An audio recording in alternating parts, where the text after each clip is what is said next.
Let us meditate on the imperishable reality that lies within all of us. While I recite an ancient prayer. Gama gamastvam gamanadishunyam Chidrupam timirandanashat Pashyamitam sarvajanantarastam Namami hamsam paramatma swarupam. That divine reality which dwells in the moving and the non-moving, but is itself immutable. That which is the light of knowledge and the dispeller of blinding darkness. That the dweller in the hearts of all beings. I behold it, the Supreme Self. That is what I salute. Today's topic, what is memory?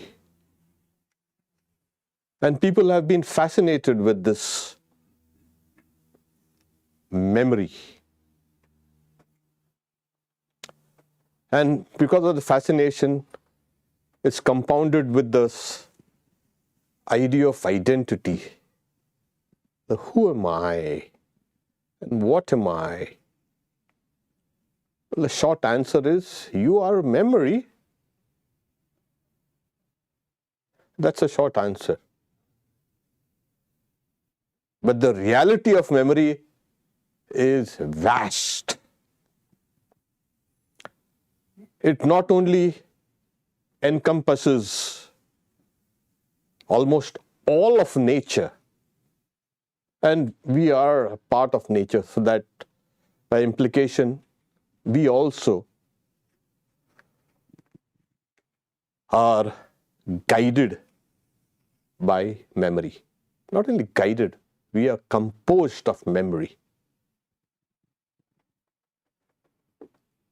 It seems memory is that key to that mystery that surrounds us and the world outside.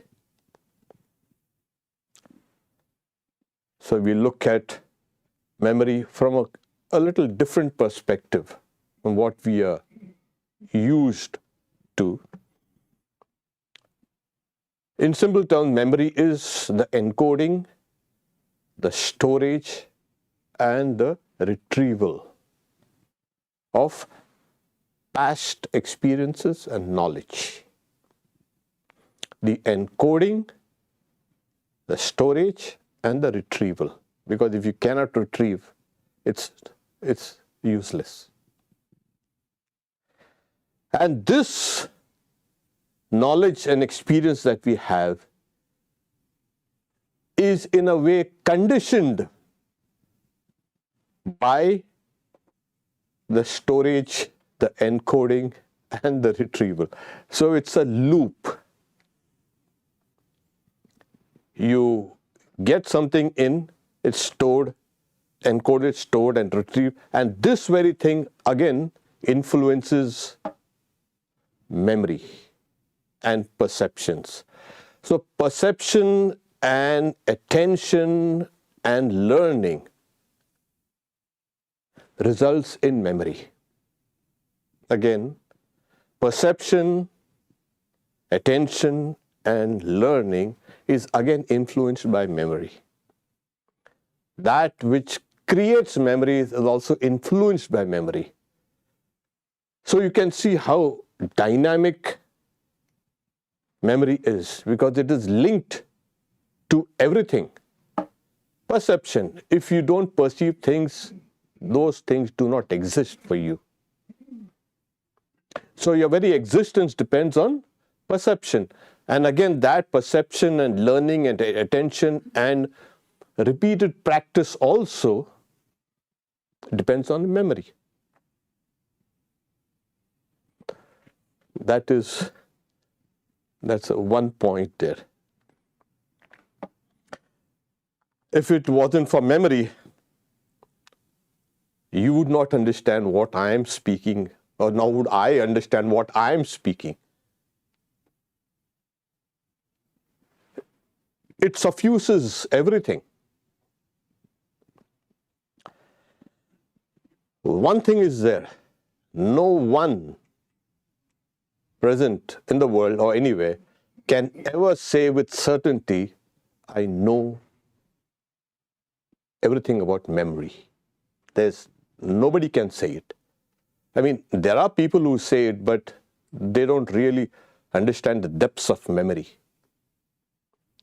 So we have some ideas. We have been given working models through neurology and brain scanning techniques and psychology and psychiatry, and they study abnormal behavior also to understand what is memory. That's a funny thing. You don't study normal things to understand abnormality, but you study abnormality to study. Why is it difficult? Because memory is subconscious. That is, your conscious mind does not have access to it. Is it true? We will see how the yogis deal with that. But for now, it is just instinctive. We do not know right now how memories are forming within us, how they are emerging. You don't, oh, there's a firing of the neurons. Yes, that's the firing of the neurons, but that's the objective side. What is the exact, you can say, experience? And if memory was only the firing of the neurons, then there are many other subsystems of memory within us, like our immune system or a spinal cord or microbiome. In fact, our memory depends on many factors. The memory that we have depends on, or is the final result of many systems and subsystems interacting and giving us something called a memory. Even the health of your body is important. So here we are, that it's not a simple, you can say, mechanism. And we remember. Yeah. It goes much deeper than this. And that's the reason why I said your entire, like, there are beings, animals, fish, etc., who don't have a nervous system like us, but they react. And when something reacts, it has something called mind. To have a mind exclusively because of a neural firing, that findings are now passé. In fact, no life activity would be possible. How is that? We are encoded by memory in our genes. Our entire memories of how to design this body is done by the genetic memory. Millions and millions and billions of years we have been accumulating all these memories, which are called the DNA, etc., RNA, and now we have something called also epigenetics. It's just mind-boggling how the protein folds. You don't even know about it, but it does. And that's what is keeping us alive. So all this is beyond consciousness. Instinctive, we say. But that's a big, big, big word. Instinctive. Of course, the yogis see it as different. We will see later on what the yogis say about something called the instinct. But instinct has begun with a conscious experience. And when a conscious experience has become automatic, it becomes, as you say, instinct. And this is a result of our unconscious biases and unconscious behaviors. They are all being guided by memory. Imagine a modern world without computers. Yeah, it's just not possible. And the computers are nothing but just memory machines which can calculate fast. Not only that, a culture and a morality is all memories. We hand down things generation to generation and generation to generations. We know our ideas of right and wrong depends on what we have inherited, the things that we have learned. So even society will become dysfunctional without memory. Forget a modern society. It is just impossible for it to run without the capacity to create, to store, to encode, and to retrieve these systems. So everything runs on memory, information. Everywhere it's all information. Memory is another word for information. So we are accumulating these, you can say, memories, or you can say information every moment. At the same time, this world outside sends its raw data in the form of just sensations through the senses. And our memory kicks in and recognizes that. That's the reason why it's called recognition. Recognition, when we see something, we recognize it. It is a new cognition plus depends on the memory. When these two things coincide, I know, I recognized it.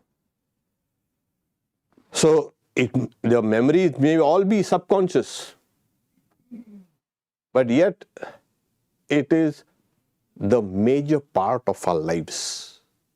Like we don't know how our genes function. We know, but then not actually. But they have been designing bodies, not only our bodies, all bodies. That is genetic memory. And it encompasses the whole of nature. You'll get genetic material in the tree, in the chicken, in the cat, and the dog, and humans, and elephants, whales, everywhere. That is one form of memory. So nature is run by memory. Society is run on memories. And the human mind, of course, is predominantly memory.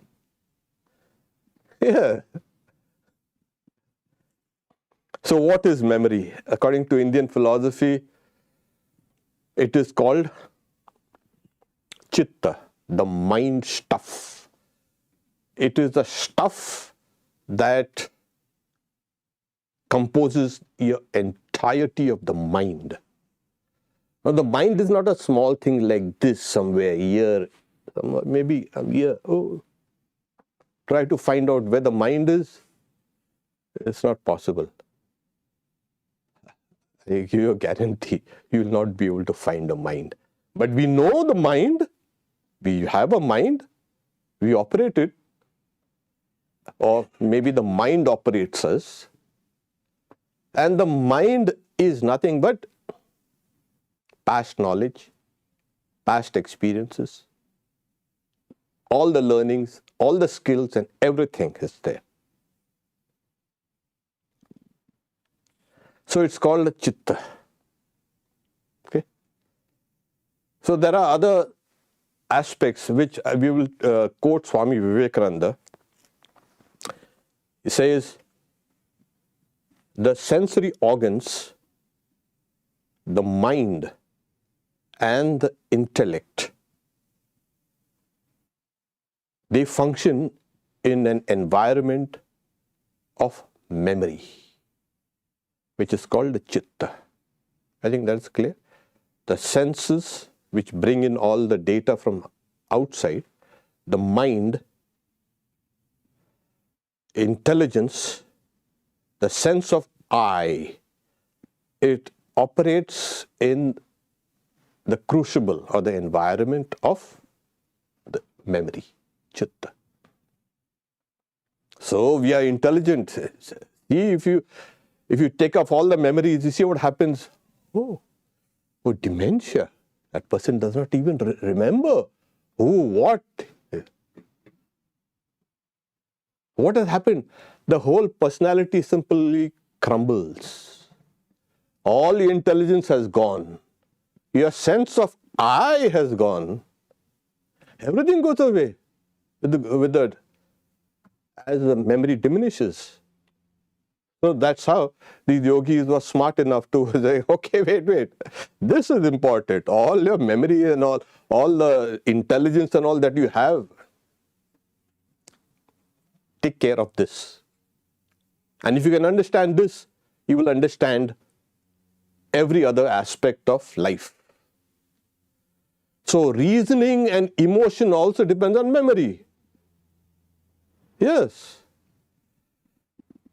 Learning depends on memory, as I mentioned. And I said again, intelligence also depends on memory. So, as I was saying, I laid out this idea that memory encompasses everything. Okay. Now, what is memory? Okay, let's put it like this. What is thought?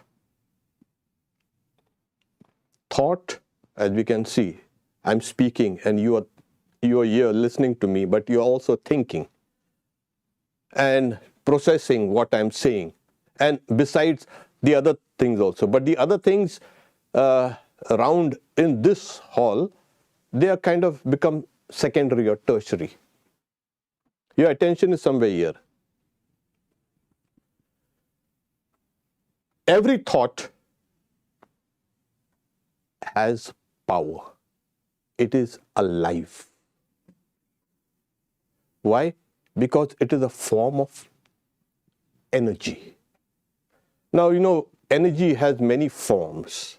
So thought also is a packet of energy.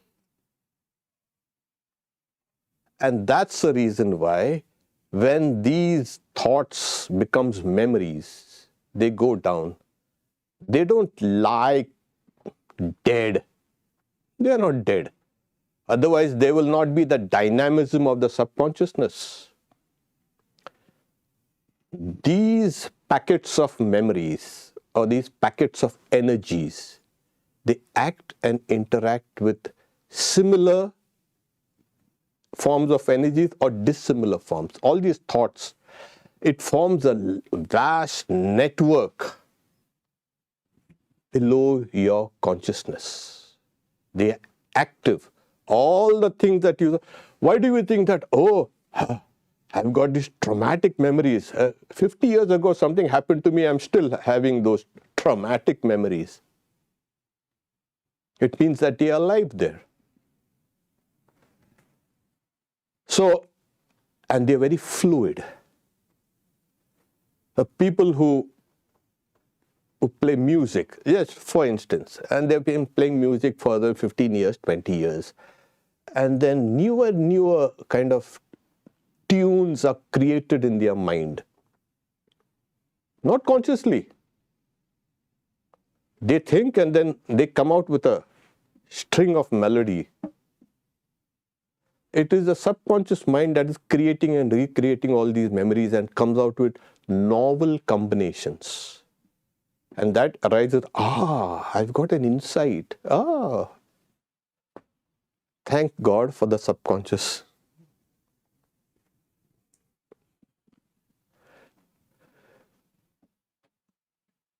I recently received a book. I was planning on reading it for a long time. I ordered it and yesterday. The Discovery of the Subconscious. It's a history of how the subconscious was discovered. I want to see how Adler and Freud and Jung and all this started their journey. What? These things were there for thousands of years. This was known. Of course, they have put it out in a kind of form that we can understand it. Not in the yogic form. Okay. So, as I said, each thought is a power. And that becomes later memory. And that power remains in those memories. It's a quantum, it's a packet. Every thought is a ball of energy. Where do we get that from? We get it from the external world. Food, water, air. That's the energy that we pull in from nature. So our energy is pulled in from nature, and that's what runs the body.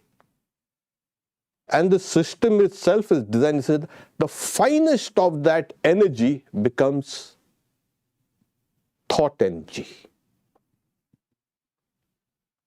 Okay, I think that is good. Otherwise, where do we get it? You're not creating new things. You're just taking things from the outside world and through your system generating these thoughts, which are again power. Now, this external world, I give you, this world is a representation. The world is not the same for two people. It just cannot be. So, this world, external world, is a representation of our own memories and individualities. And how is it explained? Swami Vivekananda explains it. How pearl oysters are made. Something goes in the mother of pearl, and then that irritates the oyster, and it throws out its juices, and that forms a kind of animal around it. So similarly, something comes from outside, and the mind throws its own memories over that, what comes in, its own juices, as it was. And that is our world. We are constantly forming pearls. We are constantly forming these world. This representation of the world is inside. So things come from outside, and it is proved. Some things come from outside, but the brain generates its own data also. It's not just outside in. It is also inside in and then inside out.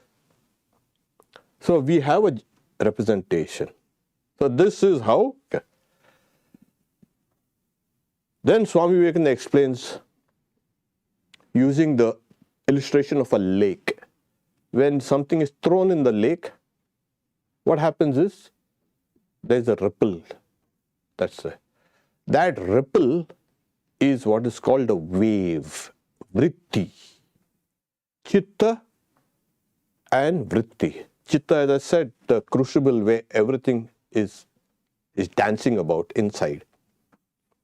And there's a wave in that. It is the form of a cat, dog, horse, table, chairs, everything. These are waves, ripples. So this is why they say that it is very dynamic. It's creating its own world apart from what is outside. Now, in the yoga philosophy, they classify memory into two sections. All the memory that has come in, not everything is bad or harmful. Bad or harmful in the sense of, in the yogic sense, it's not going to bind you. A knowledge of an iPad or a table or a chair or this, that, is not going to bind. It helps you operate in this world. You're not going to say, hey, what's this? And then again tomorrow you come, hey, what's this? They'll say, this guy has got dementia. So one type of knowledge helps you operate in this world. The other type, which is what the yogis say, that has to be kind of kada. That which has become crystallized. One is called Jnanashay, the receptacle of knowledge, and the other is receptacle of karma. Okay. And as I said, it is very dynamic. So these certain memories, they come, and if they get crystallized, they become karma. That is karma that will fructify in what is called jati ayu bhogas. Species, birth in whatever, in the lifespan, and experiences. So remember, there are this Jnanashay, the receptacle of knowledge, and the receptacle of work. I mean karma. These two things are there. And sometimes this goes here. So these are called samskaras. The impressions, the latent impressions of memory, samskara. And these ones, when they become crystallized, they come out here. This gives results, this results in future births. Oh, you wanted to have a chocolate ice cream? Okay. And you thought about it, and for a couple of days, I want a chocolate ice cream. So that will come here. You know what's a chocolate ice cream, but there was a desire now. I want to eat it. So that has become a karma. That will come back to you. You will get a chocolate ice cream. You just wait. People don't realize, if you want anything, desire it very strongly, and it will fructify. It has to fructify. Because as I said, these are energy packets. They are alive. They are seeds. They will germinate. Yes. Okay. So that much is clear. Now, can these impressions, these traces of these memories, can they be seen?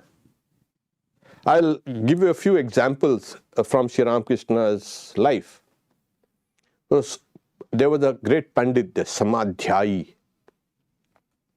He was lecturing in those days on the Vedas and the Vedanta. And so some of the devotees, the Brahmo devotees, introduced this Pandit to Sri Ramakrishna.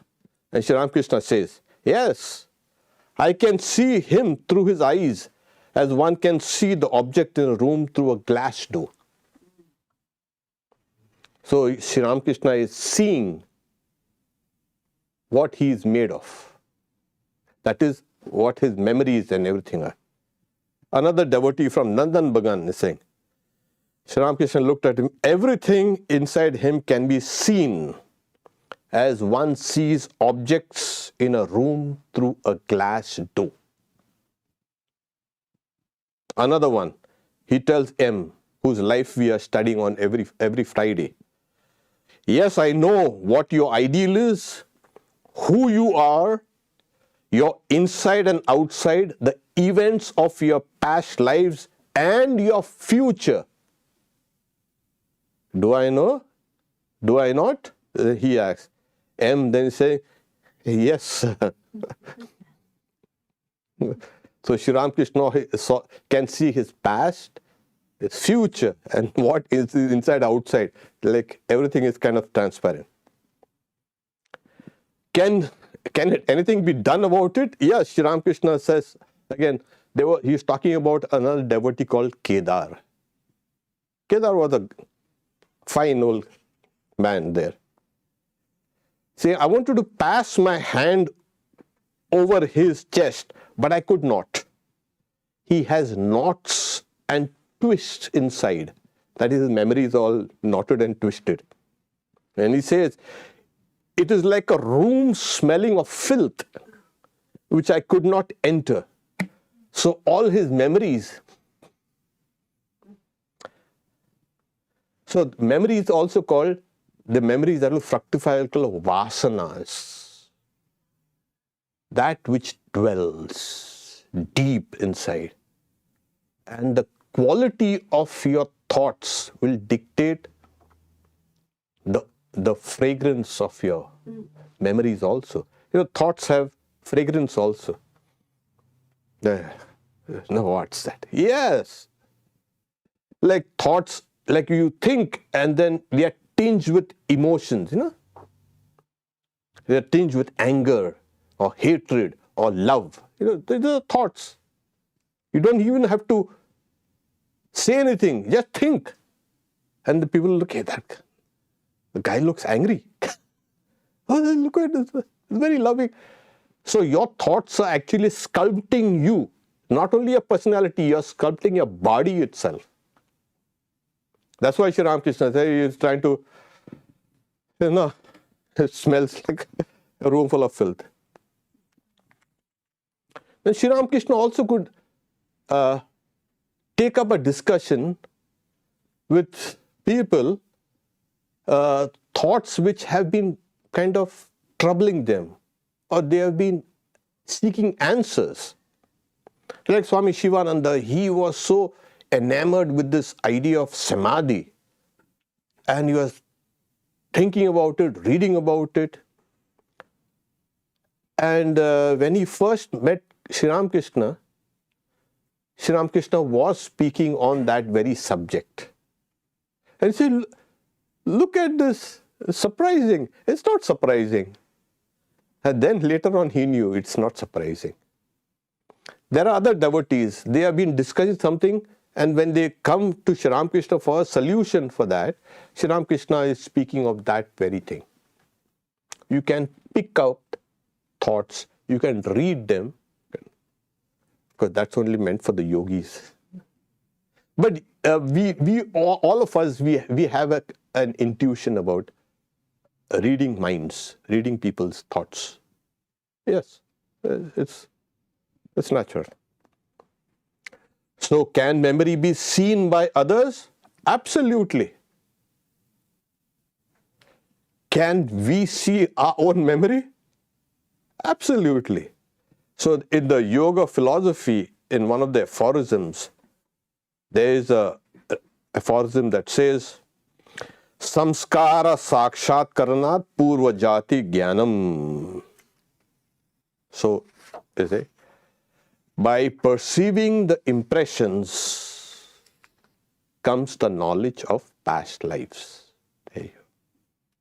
You will know. How do you know? You read your own. Some of the books that you had written and you've forgotten, or diary. You go back and, oh, that's all. It's like reading your old diaries, what you've written now. So you can do that. And then And that Sri Ramakrishna could see others' thoughts. That will say, pratyasya parichitta jnanam, by making, they say, sanyama, or the signs in another's body, knowledge of his mind comes. Okay. So the explanation is, again, the pond, still, and a pebble goes in, or many pebbles are falling in, and there are ripples. And the ripples then slowly die off. Die off? It doesn't die off. They become finer and finer and settle down. They are alive. As I mentioned, they are alive. They don't die off. So those ripples, you might see on the surface, oh, now the pond is again calm. Those ripples have gone down and they are still alive. And that's why it comes out as memories. Those thoughts which have become fine and in the subconsciousness are called these. They leave a trace, and that is what you can read. Okay. So if you can do that, you can remember all your past lives. And not only that. So there's another you can say, aphorisms. You can be saying each person has a particular sign on his body. And that's why they say, Sri Ramakrishna, you should take somebody's arm and forearm and say, let's see what you should. So these are if it's light, if it's too heavy. There are many, in the gospel you'll get a lot of those clues. They're saying they differentiate us from others because no two bodies are similar. It can never be. So we are all different. We are the same, and yet we are different. So the yogi, he makes a technical term called sanyama. I'll explain it. On those signs, and he will know the nature of the mind of that other person. Yeah. And the Swamiji says, the aphorism also, but he would not know its contents, that not being the object of sanyama.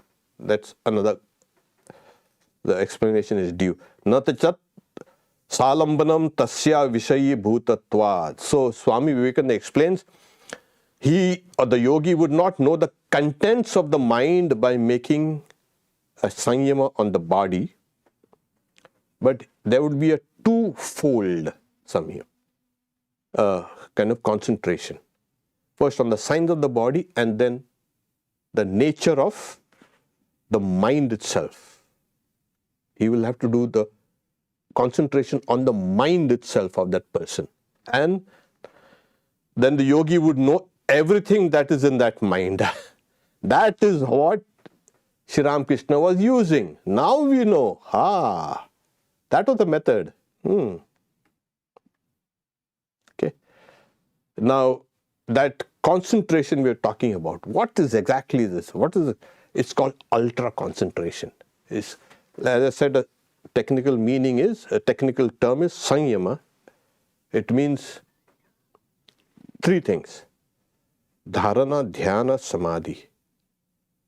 Concentration, meditation, and samadhi. Now these are not this ordinary concentration, not ordinary. This is internal. And internal concentration and meditation are extremely difficult. We can concentrate on this.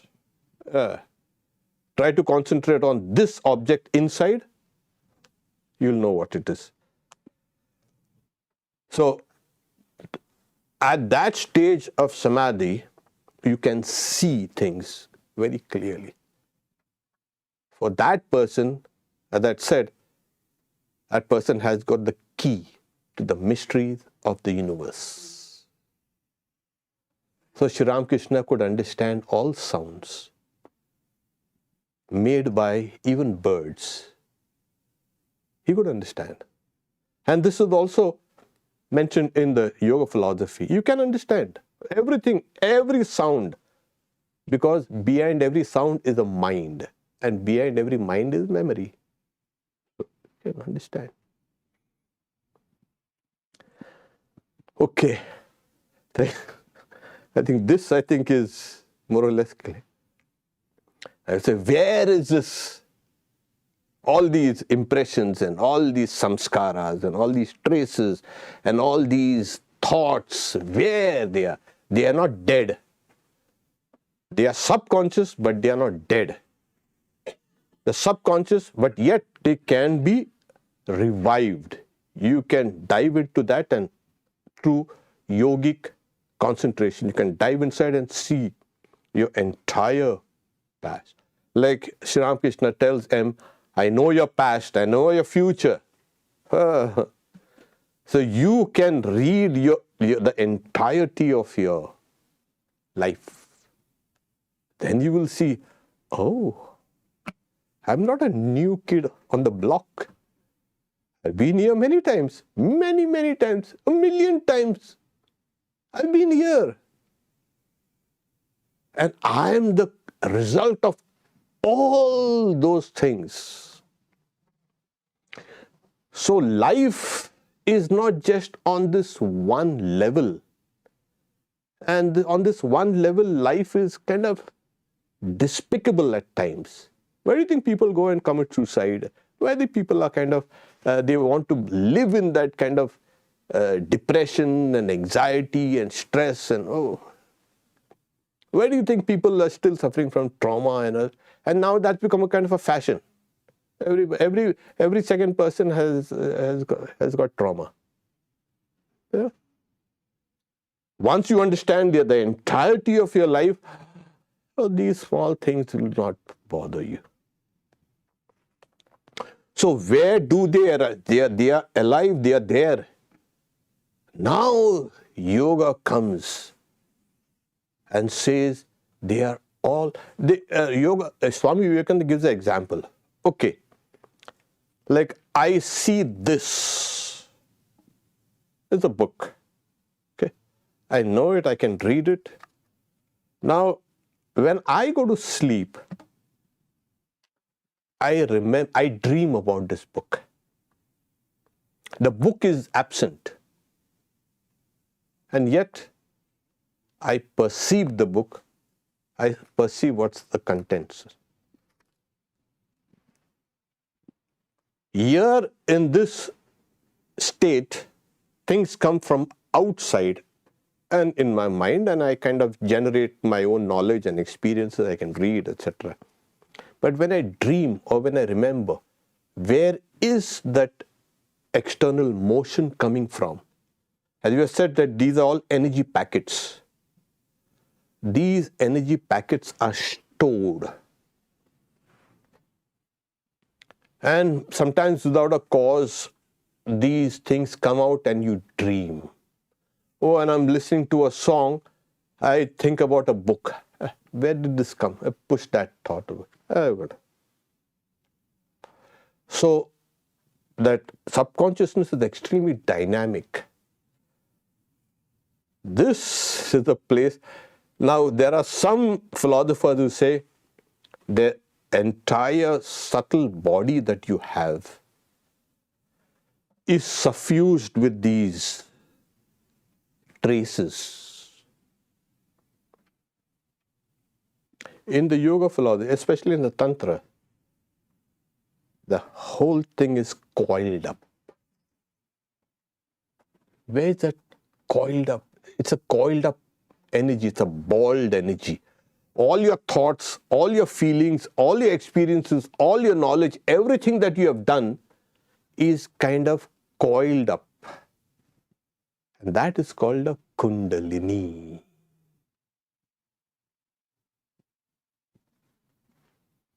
And how do we awaken it? again with memory only. But all that old packets of memories and which has been coiled up are things concerning this external world. That's why we perceive this external world. But you have to replace the entirety, almost replace it, with new thoughts and new impressions. Thoughts about God, your prayers, your meditation, your japa, etc. And they keep on building up. And as they keep on building up, they too, like they're alive. And that keeps on increasing and increasing and increasing. And there will come a tipping point where the impressions or the memories or the thoughts of divinity are greater than the impressions of this world outside. Then you will get a glimpse of divinity through your dreams, your memories, even your actions. This world will appear. It disappears. Then that is the awakening of old memories, Kundalini or something. So this is memory in its, you can say, deepest aspects. It's not just connected with your brain, the firing of the neurons. That is a kind of a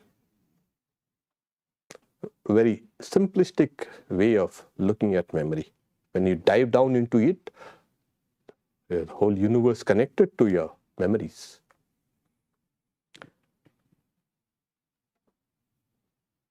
Again, to recapitulate it, it's the memories that we have is a result of many systems and subsystems working together. It's not a simple thing. And because it's not a simple thing, it's mysterious. It's not only the mind that's connected to memory, but life itself, nature itself. And the whole thing can be unlocked by one thing only: deep concentration, yogic concentration. You can unravel the whole thing. That is its positive uses, negative uses, and its ultimate, you can say, modifications. Because we are modifying our memories. There's another aspect called the false memories. We won't go into it. Okay? But we are constantly molding and remolding a memory. So it is something, we also have something called a will, through which we can mold and remold. So all your old memories of this world can now be modified and turned into your own advantage. Once you have a spiritual perspective. Yes. So that which was detrimental has now become your friend. So this, in short, is memories. Okay. We stop here for questions. Those who are online can put in their questions. Before they can, we will take a few questions, then we can go down for a QA. But before that, we can, a few announcements. We've been speaking about a PBS documentary that has come, that is making waves everywhere. America's First Guru is a story of Vivekananda, how he came here, how he spread the ideas of yoga. So that has completely, the person has become relegated to the background. But then the principles of yoga is what he taught. And so this documentary, it's free. You can go to the website, PBS website, and watch it. It's 1.5 hour documentary. It's done very well. Okay. So that, and then we have a mother's luncheon coming up on July 14th. So just to kind of keep that in mind. Okay. Yes. Questions on there? Oh yeah. Oh, okay. What is the ultimate? Thank you. What is the ultimate goal concerning memory in the journey towards self-realization in Vedanta? The ultimate goal of memory, Smriti Parishuddho, when memory is purified, the yoga says. In the Upanishad also, there is a verse saying, Om Krato Smara Kritagam Smara. Oh my mind, remember all that you have done. Not the bad things. He has meditated, that person. So he saying, remember that I have meditated on the Lord. Because at the time of death, the mind becomes kind of confused.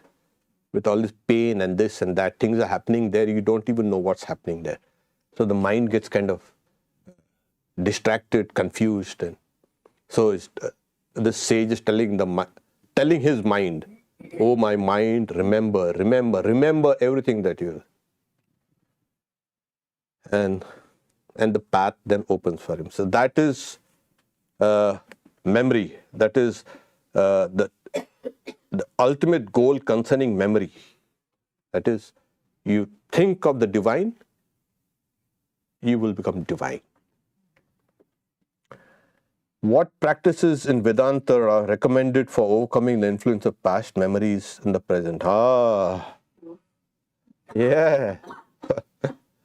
Oh, the Vedanta and also the yoga scriptures, they talk about pratipaksha bhavana, to obstruct inimical thoughts, contrary thoughts have to be brought in. So if you have thoughts about hate and the murderous, bring thoughts of love and compassion. Not for that person maybe, but for someone else. Raise the opposite wave. And that opposite wave will neutralize this old wave. And will check it.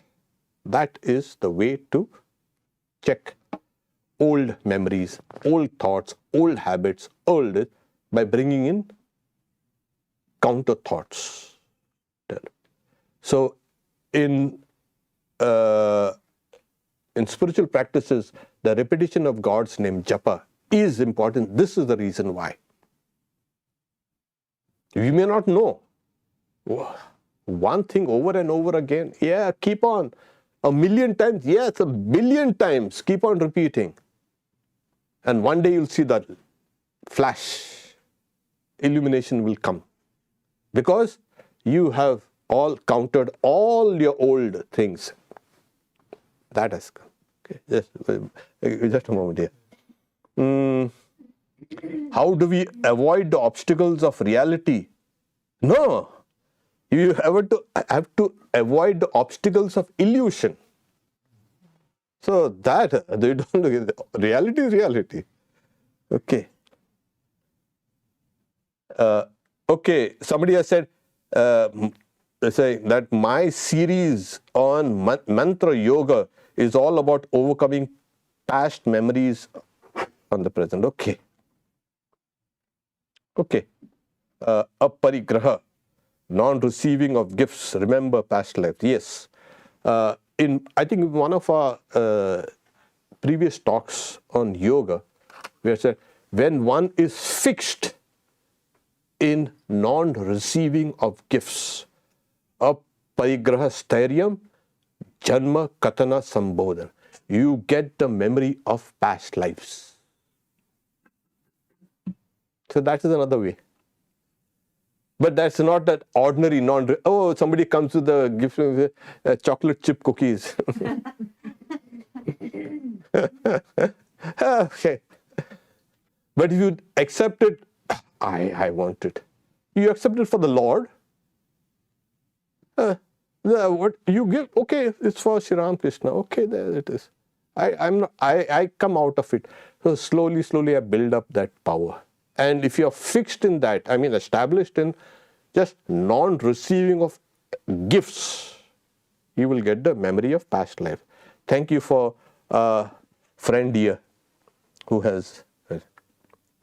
Okay, I think. Yeah, I have a kind of complicated put of words question. I'll do my best, but this notion of memories being kind of crystallized past thoughts. It seems like that's so there's basically like notion of like the quality of the initial light or thought that was crystallized. There's also a quality to your power of reflection to kind of break down the memory.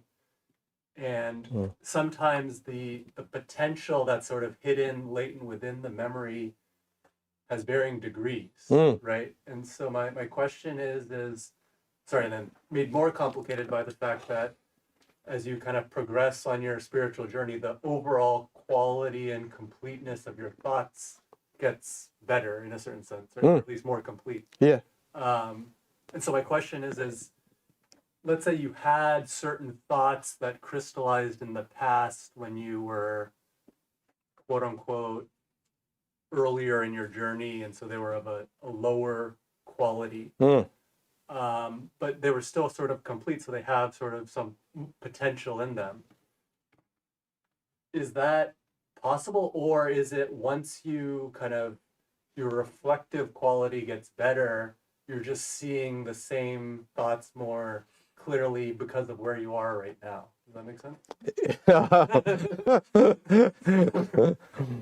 Well, friend here, first he gave a long explanation of what he wants to ask, and then he asked.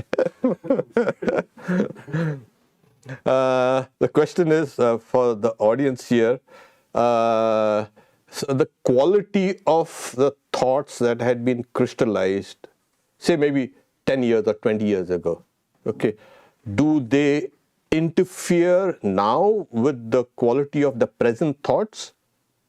Something like that? Yeah. Okay.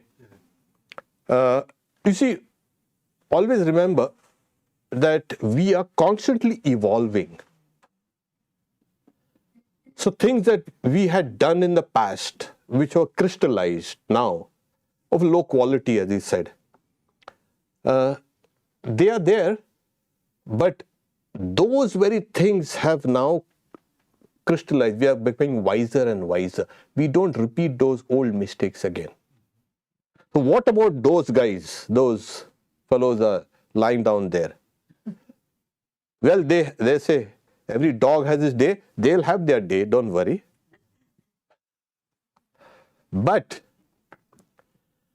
your present knowledge, your present good thoughts which are crystallized have countered them.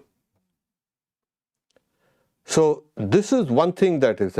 So we are constantly evolving, and as we evolve in knowledge and in vastness and the quality of life, we understand our own mistakes. And everybody has done mistakes. There's no kind of, you don't have to go and break your head over it. Everybody has done. We are evolving slowly and slowly. There's another factor there which I didn't want to bring in because it will complicate things. I just wanted to keep things on just memory. The power of consciousness. Your consciousness has become more expanded, more lucid, more superfine, and that is what stalls all these old things in their tracks. So there are mistakes, yes, fine, it's there. So this is what happens. So we don't need to brood over them. Oh my God, what a kind of dumb person I was. Keep on progressing. And as I kind of explained, this counters the old things. And where you're supposed to fall and skin your knees, I said, because he's a squash player. Don't worry. So you might just stub your toe, something like that. But you will get that, but in a much milder form. Nobody can escape. We are talking about memory. I didn't want to bring in this, the whole aspect of karma. That can be for another talk. So, because memories then later become karma, as I said, a receptacle of karma. So, and this is that universal justice that is there. Oh yeah, that's a policeman there inside. But then, it's a policeman is saying, oh, be careful now. Okay, sorry, I did that. I'll take what I meted out to others. Okay, fine, all right. Now we'll learn that. Okay. So we'll take some of the questions down there. We have a new venue here now in the basement. There's a question here coming up. Swami, you said japa leads to enlightenment by suppressing worldly memories, but doesn't this just isolate us from reality? Ha! You are suggesting that detaching from reality is a path to enlightenment? Ha! Again, you're mistaking reality for reality. I am not asking you to separate yourself from reality at all. I am asking you to get real. And that is done through the repetition of the mantra. So you say, suppressing worldly thoughts, your spiritual life is not isolation. That's a wrong thing. The ordinary life is isolation. We all are in a way together, but we are all alone. All alone. And that's why this plague in modern society is of loneliness. We live in a family, we live with everything, but yet we are lonely. That means this is not real. Your worldly memories are making you isolated, lonely, and the feeling is growing of helplessness. There's no one who understands me, nobody whom I can really communicate, open my heart out. So when you do japa, you are connecting at a very deeper level to the whole of creation. You may be sitting down quietly in your room somewhere and doing your japa, but you are actually connected to the whole world, to the whole universe. And that's what gives you joy. Because you're connected, you get more joy. Because you're getting more and more real. Okay. So, I think, okay, that's.